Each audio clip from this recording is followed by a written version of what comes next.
Hello everyone, welcome to SSC classes. Myself Sampada Mishra. आज हम discuss करेंगे साइंस के एक इम्पॉर्टेंट टॉपिक पे जिसका नाम है डाइजेस्टिव सिस्टम। और डाइजेस्टिव सिस्टम आपके एग्जामिनेशन के लिए बहुत ही ज़्यादा इंपॉर्टेंट है। आपके एग्जाम में 1 से 2 नंबर के क्वेश्चन इससे भी आते हैं। आप ज़रूर पिछले पेपर्स में देखें कि आपके एग्ज़ाम से क्वेश्चन इस टॉपिक से ज़रूर आए हुए हैं। आज हम पूरी कोशिश करेंगे कि आपको बेहतरीन दे सकें साइंस की क्लास में, जो कि आज मेरी पहली क्लास है। तो हम स्टार्ट करते हैं। सबसे पहले आप ये जानिए कि डाइजेशन क्या होता है। भोजन के अणुओं का ठोस, जटिल एवं अघुलनशील अणुओं का, मेरी बात ध्यान से सुनिएगा, ठोस, जटिल एवं अघुलनशील अणुओं का सरल, तरल एवं घुलनशील अणुओं में चेंज हो जाना, बदल जाना ही आपका क्या कहलाता है? पाचन कहलाता है, या आप कह सकते हैं डाइजेशन कहलाता है। जैसे एक एग्जांपल देते हैं आपको, जैसे दाल हो गई। दाल वो तो आपका पहले से ही तो आपका ऐसा नहीं है कि दाल में आपका जो प्रोटीन, दाल में क्या होती है? प्रोटीन होती है। प्रोटीन जब तक अमीनो एसिड्स में चेंज नहीं हो जाती है तब तक आपका वो पूरी तरीके से वो डाइजेस्ट नहीं हो पाएगी। आपके शरीर को एनर्जी नहीं मिलेगी, तब तक आपके शरीर को प्रोटीन जो चाहिए वो नहीं मिल पाए, क्योंकि प्रोटीन जब तक अमीनो एसिड्स में चेंज नहीं हो जाती है आपका, तब तक आपके शरीर में डाइजेशन नहीं हो पाएगा उसका, दाल का। ठीक है, तो इस बात का आप ध्यान रखेंगे। जैसे रोटी है, रोटी में कार्बोहाइड्रेट होती है, तो कार्बोहाइड्रेट जब तक ग्लूकोज में चेंज नहीं हो जाता तब तक आपको एनर्जी नहीं मिलेगी। तो इसलिए यही कहा जा रहा है कि भोजन के ठोस, जटिल एवं अघुलनशील अणुओं का तरल, सरल एवं घुलनशील अणुओं में चेंज हो जाना। कैसे चेंज होगा ये कई सारे हमारे शरीर में एंजाइम्स होते हैं, उन एंजाइम्स की मदद से ये चेंज होगा। तो कई सारे एंजाइम्स की उपस्थिति में जब ये चेंज हो जाता है तो उसे हम कहते हैं पाचन या डाइजेशन। अब हम बात करते हैं, कई सारे स्टेजेस होते हैं आपके पाचन में, तुरंत वो नहीं होता। कई सारे प्रोसेस से आपके शरीर में जो पाचन है, जो आपके शरीर में जो भोजन है उसका पाचन होता है। तो उसमें 5 स्टेज आपको दिखाई दे रहे हैं। फर्स्ट है आपका इंजेशन, जो कि अंतर्ग्रहण कहलाता है। सेकेंड आपका है पाचन, डाइजेशन, जो मैंने अभी आपको बताया। थर्ड है आपका अवशोषण। फोर्थ है आपका स्वांगीकरण और फिफ्थ है आपका बहिष्करण। यहाँ पे एक चीज़ मैं बता दूँ, ये स्टेज किसके हैं? डाइजेस्टिव सिस्टम के स्टेज हैं, पाचन तंत्र के स्टेज हैं। मैंने आपको पाचन के बारे में पहले ही बताया। अब हम स्टेज में फर्स्ट है आपका अंतर्ग्रहण, इंजेशन। जैसे भोजन को मुख तक ले आना, वो आपका क्या कहलाता है? अंतर्ग्रहण। उसको हम बोलते हैं इंजेशन। जब हम भोजन को मुख तक ले आएंगे तो वहाँ पे आपका जो पाचन, वहीं से आपका जो पाचन होता है, डाइजेशन होता है, वो आपके माउथ से ही स्टार्ट हो जाता है। आपके मुंह में कई सारे लार ग्रंथियाँ होती हैं। 3 तरीके की लार ग्रंथियाँ हमारे शरीर में होती हैं। तो हमारे शरीर में जो लार ग्रंथियाँ हैं, जब वो सलाइवा, जब एंजाइम्स की मदद से, लार में कौन सा एंजाइम होता है, ये भी आपके एग्जाम में क्वेश्चन आता है। तो लार में कौन सा एंजाइम होता है? लार में आपका होता है टैलिन एंजाइम। तो जब ये एंजाइम के साथ मिक्स होता है आपका खाना, तो वहीं से आपका पाचन शुरू हो जाता है, और यहीं से ये आपका पहला चरण होता है अंतर्ग्रहण, जिसे हम बोलते हैं इंजेशन। अगला आपका है पाचन, डाइजेशन जिसे बोलेंगे। तो डाइजेशन के बारे में मैं पहले भी बता चुकी हूँ आपको, तो मुझे लगता है वहाँ से वो क्लियर हो गया होगा। थर्ड आपका क्या है? एब्जॉर्प्शन, अवशोषण। इन बचे हुए भोजन है उसका रक्त में चले जाना और रक्त से विभिन्न कोशिकाओं में चले जाना, ये आपका क्या कहलाता है? अवशोषण। मतलब एब्जॉर्ब कर लिया गया, उसको अवशोषित कर लिया गया, तो उसे हम बोलेंगे अवशोषण या एब्जॉर्प्शन। अगला आपका स्टेज है स्वांगीकरण या एसिमिलेशन। इसमें क्या होगा आपका? इसमें जो भी भोजन जो आपका एब्जॉर्ब कर लिया गया है, उसको वो रक्त में चला गया है, जब वो एक्शन करने लगे, जब वो फंक्शन करने लगे, वर्क होने लगे, तो वो आपका क्या कहलाता है? वो कहलाएगा आपका स्वांगीकरण, एसिमिलेशन। मैं आप सभी से रिक्वेस्ट करूंगी कि साथ में आप कॉपी पेन ज़रूर लें, क्योंकि आप नोट करते रहेंगे। बहुत सारी चीज़ें आज बोर्ड पे नहीं लिखी हुई हैं और मैं बोल रही हूँ, तो आप उसे ज़रूर नोट करते हुए चलें। तो जब फंक्शन स्टार्ट होने लगेगा तो आपका क्या कहलाएगा? उस प्रोसेस को हम स्वांगीकरण कहेंगे। इन सबको डिटेल्ड में मैं यहाँ पे समझाऊंगी आपको, इन सबको मैं डिटेल में यहाँ समझाऊंगी, लेकिन ये छोटी छोटी अभी शॉर्ट में आपकी जानकारी है कि स्वांगीकरण क्या होता है, अवशोषण क्या होता है। और अब लास्ट में हम जा रहे हैं बहिष्करण में। जब भोजन के कुछ अपशिष्ट पदार्थ जो शरीर में नहीं पचे हैं, जो अपशिष्ट पदार्थ है, बेकार हैं, उसे हम जब शरीर से बाहर निकाल देते हैं, उसे हम मल त्याग या बहिष्करण बोलते हैं, जिसे इजेशन कहा जाता है। तो अगर मैं कहूँ तो आपका पहला आपका होगा ingestion, then digestion, then absorption, assimilation और इजेशन। ये आपके 5 चरण हो गए डाइजेस्टिव सिस्टम के, पाचन के, डाइजेशन के। आगे हम जाएंगे आपके, यहाँ मैंने एक फिगर बनाया है और जैसा भी है थोड़ा सा आपको उसके साथ एडजस्ट करना होगा। मैं फिगर बहुत अच्छा तो नहीं बनाती हूँ, बट आप इसमें एडजस्ट करेंगे। मैंने पूरी कोशिश की है कि आपको बेहतरीन तरीके से सिखाया जा सके। यहाँ पे देखिए, आपका जो पाचन स्टार्ट होता है वो मुख गुहा से स्टार्ट होता है, माउथ से स्टार्ट होता है। तो ये आपका मुख गुहा हो गई, यहाँ से आपका पाचन स्टार्ट होता है। मैं आपको पहले भी बोल चुकी हूँ, भोजन आपका गया। ये आपका जो दिखाई दे रहा है, यहाँ पे आपको ओव्यूला आएगा यहाँ पे। तो ओव्यूला को हम लोग बोलते हैं काकलक, ओव्यूला को हम लोग बोलते हैं काकलक। और ये जो होता है यहाँ पे क्या होता है एक्चुअली, यहाँ पे आपका जो भोजन है, जब आप खाना खाते हैं तो खाना नाक के रास्ते ना चला जाए, नोज़ में वाली नली में ना चला जाए, तो ये उस रास्ते को रोकता है और खाना आपका अंदर की तरफ आगे बढ़ता है। आगे चलते हैं, ग्रसनी की बात करते हैं, जैसे हम लोग फेरिंग्स कहते हैं। इसमें डाइजेशन नहीं होता है, इस बात का ध्यान रखें। फेरिंग्स में कोई भी डाइजेशन नहीं होता है। फेरिंग्स जो होता है, यहाँ से अब जब खाना फिर नीचे की तरफ आता है यहाँ पे, और यहाँ पे उसको, यहाँ पे आपको कंठ मिलेगा, या आपका लैरिंग्स कहते हैं, जिसे लैरिंग्स बोलते हैं। और लैरिंग्स, ये आपका लैरिंग्स, और ये आपका ग्रास नली जिसे हम कहते हैं आसोफेगस, आसोफेगस और लैरिंग्स। यहाँ पे होता क्या है, जब आपका खाना, आप जब खाना खाते हैं, ध्यान रखिएगा, जब आप खाना खाते हैं तो खाना, आपका जो खाना है वो शरीर में जब जाता है, आपके मुख के रास्ते जब अंदर जाता है, तो जिस टाइम आप खाना खाते रहते हैं उस टाइम इन दोनों में से देखिए एक खुला रहेगा तो एक बंद रहेगा। जब आप खाना खाएंगे तो खाना खाते समय आपकी जो ग्रास नली है वो खाना खाते समय और पानी पीते समय खुली रहेगी। और जब आप सांस लेंगे, आप जब बोलेंगे, तो आपके जो लैरिंग्स होंगी, ये कंठ, ये वाला जो हिस्सा है लैरिंग्स होगा, वो खुला रहेगा। मतलब जब ये खुला होगा, आपकी जब ग्रास नली खुली होगी, मतलब आपके खाना खाते समय और पानी पीते समय आपकी ग्रास नली खुली रहती है। तो जब ग्रास नली खुली रहती है तो आपका जो ये लैरिंग्स है वो बंद रहेगा, वो उस समय बंद हो जाता है। और जब आप सांस लेते हैं या फिर आप बोलते हैं, उस टाइम पे आपका लैरिंग्स खुल जाता है और आपका जो ऑसोफेगस है, ग्रास नली है, वो आपकी बंद हो जाती है। कभी कभी जब यही दोनों एक साथ, आप जब खाना खाते समय बोलने लगते हैं, उस टाइम पे जब ये दोनों एक साथ आपने कर दिया, खुल गया, तो उसी समय आपको छींक या फिर आपका खाना बाहर आ जाता है और आपको काफ़ी दिक्कत होती है। तो ये आपका इसी वजह से होता है। आगे आपका खाना ये आगे जाएगा, यहाँ पे आप अंदर जब आते हैं, ये आपकी ग्रास नली थी, अब आप अंदर आते हैं, ये आपका स्टमक है। स्टमक के बारे में भी हम चर्चा करेंगे। यहाँ स्टमक, यहाँ पे स्टमक में 3 पार्ट आपको दिख रहे हैं, कार्डियक वाल्व, ये आपका फंडिक भाग और ये पायरोलिक भाग, ठीक है, पाइलोरिक भाग। ये आपका कार्डियक वाल्व है, यहाँ पे कार्डियक वाल्व लगा होता है यहाँ पे।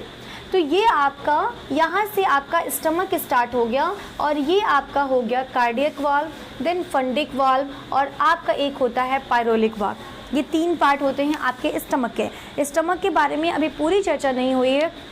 स्टमक में खाना, कम से कम हमारी खाने की क्षमता जो होती है वो 1.5 किलो की, यानी 1.5 केजी की होती है। हमारे स्टमक में खाना 1.5 केजी। ये अगर आप लोगों ने इसका स्क्रीनशॉट ले लिया होगा तो हम आगे चलें। 1 सेकंड के लिए मैं रुकूंगी, आप ज़रा एक स्क्रीनशॉट ले लीजिए ताकि मैं इसको इरेज कर सकूं।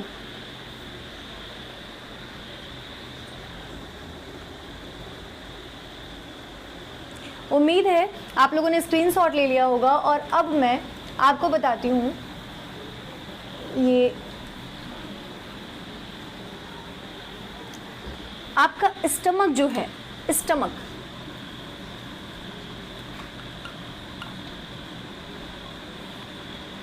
अगर मैं आपसे स्टमक की बात करूं तो आपकी स्टमक में अधिकतम क्षमता जो रहती है खाने की, अधिकतम क्षमता होती है 1.5 केजी। यहाँ पे 4 से 5 घंटे तक आपका भोजन आपका 4 से 5 घंटे तक यहाँ पे रहता है, 4 to 5 आवर्स। साथ में मैं आपको बता दूं कि प्रोटीन, यहाँ पे प्रोटीन और वसा का तो पाचन होता है, प्रोटीन और या आपका फैट बोल दूँ मैं, फैट, प्रोटीन और वसा का पाचन होता है। लेकिन एक बात आप ध्यान रखेंगे कि यहाँ पे कार्बोहाइड्रेट का पाचन नहीं होगा, कार्बोहाइड्रेट का पाचन नहीं होता है, यहाँ पे प्रोटीन और फैट का पाचन होता है। इस बात को आप ध्यान रखेंगे। तो ये थी अमाशय की बात, ठीक है। तो अमाशय का ये जो है, एक और चीज़ बता दूं आपको अमाशय के बारे में कि ये पाचन तंत्र का सबसे चौड़ा भाग होता है। अमाशय को हम पाचन तंत्र का सबसे चौड़ा भाग कहते हैं। तो यहाँ पे एक और पॉइंट है आपका कि ये जो है आपके पाचन तंत्र का सबसे चौड़ा भाग है, पाचन तंत्र का सबसे चौड़ा भाग। मुझे लगता है आपको यहाँ तक समझ में आ गया होगा। तो अब फिर से एक बार मैं दिखा दूँ आपको, मुख गुहा माउथ से यहाँ पे आया, यहाँ से आपके ग्रास नली से होता हुआ आपका खाना आपके स्टमक में आया, और स्टमक में आपके मेन जो चीज़ें हैं कि खाना यहाँ पे 1.5 केजी तक, 1.5 केजी आपकी अधिकतम क्षमता होती है खाना खाने की। तो 1.5 केजी तक का खाना यहाँ पे आ सकता है, 4 to 5 आवर्स यहाँ पे खाना रहता है। ये हमारे पाचन तंत्र का सबसे चौड़ा भाग है। ध्यान दीजिएगा, चौड़ा भाग है। अगर मैं बोलूं कि हमारे डाइजेस्टिव सिस्टम का सबसे लंबा भाग कौन सा होता है, तो आप वहाँ पे क्या बताएंगे, वहाँ पे आप बताएंगे एलिमेंट्री कैनाल। ये जो होती है, ये मैं आपको कोई कैसे बताऊं, यहाँ पे देखिए, मुख गुहा से लेके, जब आप यहाँ पे मैं कर नहीं पा रही हूँ, मुख गुहा से लेके आपका पूरा अपेंडिक्स तक का, यहाँ तक का पूरा पार्ट, ये आपका कहलाता है एलिमेंट्री कैनाल। मुख गुहा से मतलब जहाँ से शुरू हुआ और जहाँ पे पाचन आपका ख़त्म होता है, वो पूरा पार्ट कहलाता है आपका एलिमेंट्री कैनाल। ये 8 से 9 मीटर लंबाई होती है इसकी, 8 to 9 मीटर। तो इस चीज़ का भी आप ध्यान रखेंगे। तो मैंने जब भी आपसे कहा जाएगा कि डाइजेस्टिव सिस्टम का सबसे चौड़ा भाग क्या है, तो आप वहाँ तुरंत बोलेंगे कि ये क्या होता है, स्टमक होता है। तो ये रही आपके स्टमक की बात। साथ में आपको मैंने ये भी बताया कि आपका पाचन स्टार्ट कहाँ से होता है, माउथ से स्टार्ट हो जाता है, उसमें टाइलिन एंजाइम होता है, ये भी बात मैंने बता दी। आपको एक और बात जान लीजिए, एक एग्ज़ाम में आपके अक्सर करके इस टाइप के भी क्वेश्चन आ जाते हैं, अगर आ जाते हैं तो एक होता है काइल, काइल हो जाता है आपका, 1 मिनट, काइल हो गया, आपका हो जाएगा काइम, काइल, काइम, और आपका हो जाता है क्या, bolus. Chyle, chyme and bolus. अगर मैं कहूँ कि बोलस, बोलस, बोलस क्या है, अगर आप कहें कि मुख में, जब भोजन आपके माउथ में आता है, ये आपने नोट कर लिया होगा, जब भोजन माउथ में, मुख में पचा भोजन, मुख में पचा भोजन बोलस, ठीक है। जब भोजन मुख में पचे तो उसे बोलस कहते हैं, अमाशय में पचे तो उसे काइम कहते हैं। अमाशय में पचे, अमाशय में पचा भोजन ये कहलाता है आपका काइम। और जब मैं आपसे कह दूं कि भोजन आपका इंटेस्टाइन में, आंत में फंसा है, आंत में पचा है, इंटेस्टाइन में, तो वहाँ पे आपका भोजन क्या कहलाता है, काइल कहलाता है। ये चीज़ें भी ध्यान रखिएगा, छोटी चीज़ें, बट आपको मालूम होना चाहिए कि अगर मैं कहूँ आपसे कि मुख में पचा भोजन क्या है, तो मुख में पचा भोजन आपका बोलस है। अगर मैं आपसे कहूँ कि आपका अमाशय में पचा भोजन क्या है, तो आप तुरंत बताएंगे काइम है। और अगर हम बात करें इंटेस्टाइन यानी ये हमारे आंत में पचा भोजन, स्मॉल इंटेस्टाइन में, तो वहाँ पर हम क्या कहेंगे, काइल बोलेंगे। तो इस बात का ध्यान रखेंगे। यहाँ से आपका जो ये तीनों स्टमक का जो इम्पॉर्टेंट पार्ट था, ये आपको मैंने बता दिया। अब यहाँ से जब आप नीचे जाते हैं, स्टमक से जस्ट जब नीचे जाते हैं, यहाँ पे आपका पायरोलिक वाल्व रहता है, पायलोरिक वाल्व। यहाँ से जब नीचे जाते हैं तो ये आपका जुड़ा हुआ है क्या, ये आपका है स्मॉल इंटेस्टाइन। ये आपका स्मॉल इंटेस्टाइन शुरू हो जाता है। स्मॉल इंटेस्टाइन के 3 पार्ट्स होते हैं, जो कौन कौन से हैं, ड्यूडेनम, जजनम और इलियम। ये 3 पार्ट्स आपके स्मॉल इंटेस्टाइन के होते हैं। बहुत सारी बातें आपको लिवर के बारे में भी बताएंगे, लेकिन अभी नहीं, पहले आप यहाँ से जानेंगे कि क्या हो रहा है। अभी तो पाचन यहाँ पे हुआ है, ठीक है। तो सबसे चौड़ा भाग था, यहाँ पे हुआ। सबसे ज़्यादा पाचन हमारा जो हो रहा है, ध्यान से देखिएगा, सबसे ज़्यादा अगर कोई कहे कि डाइजेशन सबसे ज़्यादा कहाँ पे होता है, तो आप तुरंत बताएंगे कि सबसे ज़्यादा पाचन जो आपका होता है वो आपके छोटी आंत में होती है, यानी स्मॉल इंटेस्टाइन में होती है। क्यों होती है? क्योंकि देखिए यहाँ से ही देखिए तीन तरीके के रस आपके निकलते हैं, जूस निकलते हैं। ये आपका क्या था? अग्नाशय था। ये आपका अग्नाशय है जिसे हम पैंक्रियाज बोलते हैं। यहाँ से आपका निकल रहा है पैंक्रियाटिक जूस, यहाँ से निकलता है पैंक्रियाटिक जूस। ये आपका स्टमक है, यहाँ से आपका निकल जाएगा क्या? गैस्ट्रिक जूस, जठर रस जिसे बोलते हैं। यहाँ से आपका गैस्ट्रिक जूस निकलेगा। और जो आपका लीवर है, लीवर से आपसे पूछा जाए कि लीवर से कौन सा जूस निकलेगा, तो आप वहाँ से बताएंगे बाइल जूस। तो ये तीनों चीज़ें आप याद रखेंगे। लीवर से आपका निकला बाइल जूस, स्टमक से आपका निकला गैस्ट्रिक जूस, और जब हम आपसे बात करेंगे कि आपका पैंक्रियाज से कौन सा निकलेगा, तो नाम से समझ जाना चाहिए आपको, पैंक्रियाज से पैंक्रियाटिक जूस, यानी अग्नाशय से क्या निकलेगा? अग्नाशयी रस निकलेगा। ये आपका बाइल जूस, हिंदी मीडियम वाले, बाइल जूस यानी पित्त रस, और जब स्टमक से निकलेगा तो जठर रस। ये तीनों चीज़ें आपकी यहाँ पे आके मिलती हैं। सबसे ज़्यादा पाचन यहीं पे होता है आपका, आपकी छोटी आंत में, स्मॉल इंटेस्टाइन में। अब अगर मैं बात करती हूँ स्मॉल इंटेस्टाइन की, यहाँ पे मैंने आपको ड्यूडेनम की बात की। ये आपका क्या था? ड्यूडेनम था, जैसे हम ग्रहणी कहते हैं। और हम कहें कि सबसे सर्वाधिक पाचन, अगर हम स्मॉल इंटेस्टाइन में भी अगर कहें कि सर्वाधिक पाचन कहाँ होता है, तो सर्वाधिक पाचन यहीं पे होता है, ग्रहणी में। और इसकी वजह आपको पता है, क्योंकि यहीं पे ग्रहणी है, यहीं से आपकी ग्रहणी स्टार्ट हुई है, तो ये आपका ग्रहणी हो गया। अब हम बात करते हैं मध्यांत्र की। ये आपका क्या है? जजनम है। इसे हम क्या बोलते हैं? जजनम है। जो पचा हुआ भोजन यहाँ से आया, जो आपका पचा हुआ भोजन यहाँ से आया, ये आपके मध्यांत्र के पास, मध्यांत्र में क्या होती है? उंगली नुमा संरचना होती है, जिसे हम विलाई बोलते हैं। ये आपका जो ऐसे आपका गया है, यहाँ पे उंगली नुमा संरचना होती है। जब आपका जो भोजन है ये यहाँ पे आता है, तो यहाँ पे यही विलाई के माध्यम से भोजन, ये जो इसका मुख है वो खुल जाता है। विलाई के माध्यम से इसका मुख क्या हो रहा है? ये और ज़्यादा फैल जाता है विलाई से, इसका भाग चौड़ा हो जाता है और खाना बड़े ही आसानी से इधर से आता है। तो वहाँ पे जो वो क्रिया होती है, उस टाइम पे क्या होता है? भोजन पूरी तरीके से वहाँ पे अवशोषित कर लिया जाता है शरीर के द्वारा, तो रक्त में पहुंच जाता है भोजन यहाँ से। इसे, इस क्रिया को ही, इस विलाई के थ्रू जो क्रिया हो रही है, उस क्रिया को ही जब भोजन हमारा रक्त तक पहुंच जाता है, उसे हम क्या कहते हैं? उसे हम कहते हैं एब्जॉर्प्शन या फिर अवशोषण कहते हैं। इसी विलाई के थ्रू यहाँ पे, विलाई यहाँ पे जो आपका जजनम है वो मध्यांत्र के थ्रू यहाँ पे हो रहा है।